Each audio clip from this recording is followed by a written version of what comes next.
नमस्कार।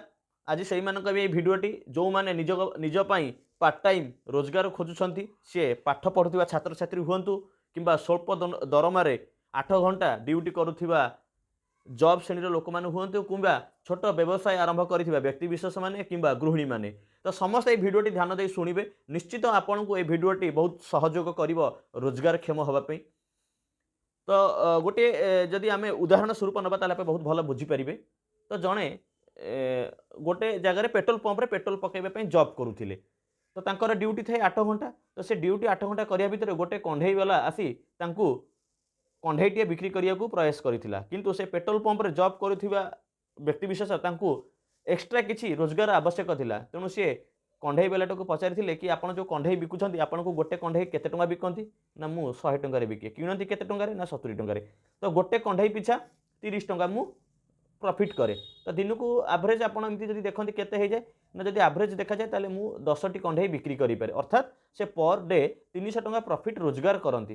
तो सेठू से जो पेट्रोल पंप्रे चाकरी कर लोक को बुद्धि गोटे बहुत बढ़िया बुद्धि आसीला से जो कंढई गोदाम थिला से गोदाम को जाकि पचारि कि कंढई जदि मु निए ताले केते टंका पड़ो से कहते 70 टंका पड़ो किंतु ये कहले जदि मुझे एककालीन 100टा कंढई निए ताले केते पड़ो गोदाम वाला कहले आपन को 50 टंका पड़ो जेहेतु आप एककालीन 100टा कंढई नौ। तो ये लोक व्यक्ति विशेष कंढई गोदाम गले ठीक अच्छे आप 100टा कंढई रेडी रखु 10 जन लोक आसवे आप 10-10टा करके देदेवे। तो ये देखते स्किल के भाया व्यवहार करागला। तो सहीठू से व्यक्ति विशेष बाहरी आसी 10टा लोक को बुझे माने पार्ट टाइम विषय कम रखापी बुझे कंढई दुकान को पठे 10टा लोक को 10-10टा कर कंढई से कंढई दुकानी देता और 70 टंका भाव में रखी। तो एठी जो मैंने 10टा लेखे कंढई नहीं कि गले से मैंने गोटे कंढई पिछा 30 टंका हिसाब से दिन को 300 टंका कमई पारुथिले बिक्री करी किंतु यही स्किल को यूज करी जी से पेट्रोल पंपर लोक 2000 टंका रोजगार कर पारुथिला किपरि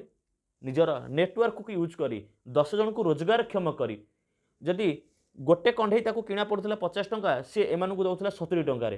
तो जन को 10टा कंढई देले जनकठू से 20 टंका गोटे कंढई पिछा 20 टंका हिसाब से 10 जनकठू से पाखापाखि 2000 टंका इनकम करें गोटे दिन रे। तो यही स्किल की यूज करी धीरे धीरे से ही बिजनेस को अलग पेट्रोल पंप अलग लोक मैंने धीरे धीरे करके आगू को बढ़ी पारुथिले। तो सेम प्रोसीजर जदि कहबा ताहले आम पाखे डियर लाइफ से सुजोग आनी सोसाइटी आज के डेट में बहुत सारा लोकंकर हेल्थ समस्या अच्छी जो समस्या निजर जीवन शैली ही आरंभ होउची।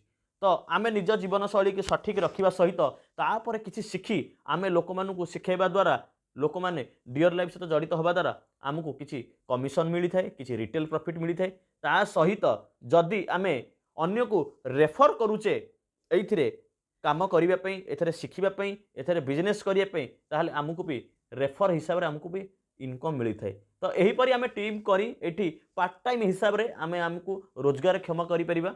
अधिक संक्षिप्त जानापी आपण आम सहित मिशंतु देखा करंतु ऑफिस रे देखा आसंतु आउ नंबर रे कॉल करंतु तले दिया नंबर आप कॉल करेंगे। आउ जदि चाहूँगी आप पार्ट टाइम आपंकर बिजनेस हो न्यू स्टार्टअप हो आपंकर छोट सचेतन द्वारा आपण निजको रोजगार क्षम करेंगे जी स्वल्प समय आपंकर मोबाइल सोशल मीडिया आपंकर सोसाइटी को आपंकर आखपाख रोकवा निज लोक मानू आपण नहीं स्वास्थ्य उपरे आपण एक रोजगार क्षम हो पारे निश्चित भाव में आम आपको सहयोग करूँ।